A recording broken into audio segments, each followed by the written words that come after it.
Dear students, आज हमारा lecture जो है वो properties of equality of real number पे है। इससे पहले हमने प्रॉपर्टीज़ ऑफ रियल नंबर पर जो है एक लेक्चर बनाया था।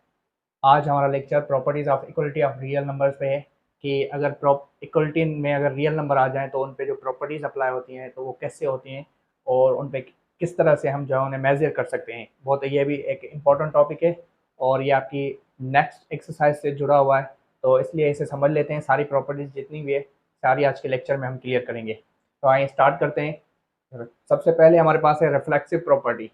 रिफ्लेक्सिव प्रॉपर्टी हमारे पास रियल नंबर में जो है उसमें हमें बताया जा रहा है कि if A belongs to real number then A is equals to A. That's mean कि अगर हमारे पास कोई भी रियल नंबर होता है वो खुद ही के बराबर होता है और उसे हम कहते हैं रिफ्लेक्सिव प्रॉपर्टी। फॉर एग्जांपल अगर मैं कहूँ टू, तो ये इक्वल टू टू होता है। अगर ये सिचुएशन या ये कंडीशन आपके पास आ जाती है एमसीक्यूज वगैरह में, तो आप कहते हैं ये एक रिफ्लेक्सिव प्रॉपर्टी है रियल नंबर की, क्योंकि टू आपको पता है एक रियल नंबर है।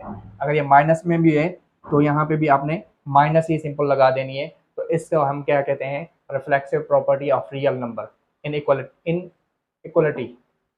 देन नेक्स्ट प्रॉपर्टी हमारे पास क्या है? नेक्स्ट प्रॉपर्टी हमारे पास है साइमेट्रिक प्रॉपर्टी। साइमेट्रिक प्रॉपर्टी में हमारे पास क्या होता है कि हम जो है किसी भी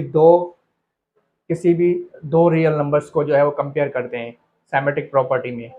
अगर मैं ए और बी कोई दो नंबर लूँ साइमेट्रिक प्रॉपर्टी में और वो दोनों रियल नंबर से हों, तो कह रहा है कि A is equals to B then must B is equals must then B must B equals to A. That's mean अगर ए आप जो है वो आपका ए जो है वो बी के बराबर है, then it must B equals to B equals to A. तो ऐसी सिचुएशन में अगर ए जो है आपका बी के बराबर हो रहा है और बी भी आपका ए के बराबर हो, तो ऐसी प्रॉपर्टी को हम क्या कहते हैं, साइमेट्रिक प्रॉपर्टी कहते हैं। नेक्स्ट में हमारे पास क्या है, इसकी भी एग्जांपल आप ऐसे ही ले सकते हैं, क्योंकि कभी कभार ऐसे हो जाते हैं हमारे पास कि नंबर्स जो है वो सेम आ जाते हैं। तो A two is equals to two होता है या ए इक्वल्स टू बी हो गया, तो हमारे पास बी इक्वल्स टू ए हो जाएगा, ऐसी प्रॉपर्टी। देन नेक्स्ट में हमारे पास है ट्रांजिटिव प्रॉपर्टी। ट्रांजिटिव प्रॉपर्टी हमारे पास क्या होती है? ट्रांजिटिव प्रॉपर्टी में हमारे पास तीन एलिमेंट्स होते हैं या तीन रियल नंबर होते हैं। ये बहुत इंपॉर्टेंट प्रॉपर्टी है और ये हर बार जो है एमसीक्यूज में आती ही आती है। कभी इक्वलिटी में आ जाती है तो कभी इनइक्वलिटी में आ जाती है, मगर आती ज़रूर है। ट्रांजिटिव प्रॉपर्टी हमारे पास तीन रियल नंबर्स के दरमियान होती है। इसमें अगर हमारे पास ए इक्वल्स टू बी होता है तो B equals to C, then understood है कि ए इक्वल्स टू सी होगा, क्योंकि अगर ये दोनों आपस में बराबर हैं और बी सी के बराबर है तो ए और सी भी आपस में क्या होंगे, बराबर ही होंगे। ऐसी प्रॉपर्टी को हम क्या कहते हैं, ट्रांजिटिव प्रॉपर्टी कहते हैं। और इस साइन की वजह से हम इसे क्या कहते हैं, transitive property of equality. Fourth number पर हमारे पास है एडिशन प्रॉपर्टी। एडिशन प्रॉपर्टी या एडिटिव प्रॉपर्टी, इस प्रॉपर्टी में हमारे पास क्या है कि अगर ए बी सी हमारे पास किसी तीनों कोई रियल नंबर हैं, तो ए बराबर बी के अगर है तो हम कहेंगे ए प्लस सी भी जो है वो बी प्लस सी के बराबर होगा। क्यों? क्योंकि ये दोनों अगर आपस में बराबर हो गए तो आप सी कोई भी नंबर उन दोनों में ऐड कर देंगे, उन दोनों में कोई इफेक्ट नहीं पड़ेगा। अगर दोनों का आंसर आपके पास क्या आएगा, सेम ही आएगा। तो ऐसी प्रॉपर्टी को हम क्या कहते हैं, additive property of real number in equality. ठीक है, नेक्स्ट पे डियर स्टूडेंट्स, नेक्स्ट हमारे पास है मल्टीप्लिकेटिव प्रॉपर्टी। मल्टीप्लिकेटिव प्रॉपर्टी में हमारे पास क्या है कि अगर हमारे पास ए बी सी बिलोंग करते हैं रियल नंबर से और ए इक्वल्स टू बी है, तो सी अगर इनमें हम मल्टीप्लाई कर दें तो वो भी दोनों साइड क्या हो जाएंगी, इक्वली हो जाएंगी। ऐसी प्रॉपर्टी को हम कहते हैं मल्टीप्लिकेटिव प्रॉपर्टी। बहुत आसान है और बिल्कुल ईजी है, इनके समझने के लिए आप इनकी जब एक्सरसाइज करेंगे तो आई होप आपको बिल्कुल क्लियर हो जाएंगी। उसके बाद आपके पास है कैंसिलेशन प्रॉपर्टी ऑफ एडिशन। इसे थोड़ा सा समझना है।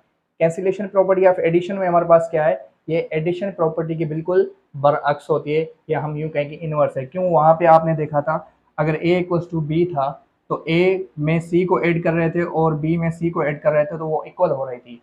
इसमें हमारे पास क्या है कि अगर हम ए प्लस सी कर रहे हैं और बी प्लस सी कर रहे हैं, तो इसमें हमारे पास क्या है कि ये दोनों जो है वो किसके इक्वल है, ए इज इक्वल्स टू बी है। वो कैसे? क्योंकि हमारे पास सी दोनों दोनों साइड क्या होगा, सेम ही होगा। तो अगर ऐसी सिचुएशन है हमारे पास, तो हम इसे कैसे सॉल्व करेंगे?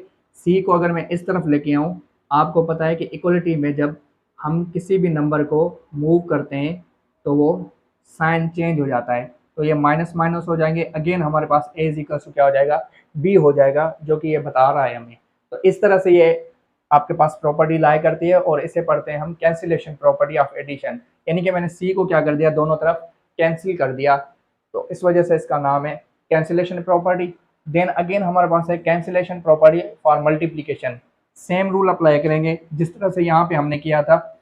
अब इस तरफ हम क्या करेंगे, अगर हमारे पास ए सी बराबर है बी सी के, तो हम कहेंगे कि ए हमारे पास बराबर है बी के।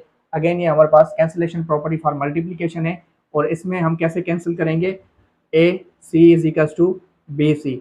आपको पता है कि जब कोई नंबर इक्वलिटी में किसी नंबर के साथ मल्टीप्लीकेशन में होता है और उसे जब हम मूव करते हैं तो क्या हो जाता है, डिवाइड हो जाता है, बिल्कुल इस तरह से। क्योंकि ये जब इस तरफ आएगा तो क्या हो जाएगा, डिवाइड हो जाएगा, और हम इसे डिवाइड कर देंगे, अगेन हमारे पास ए इज इक्वल टू बी बन जाएगा।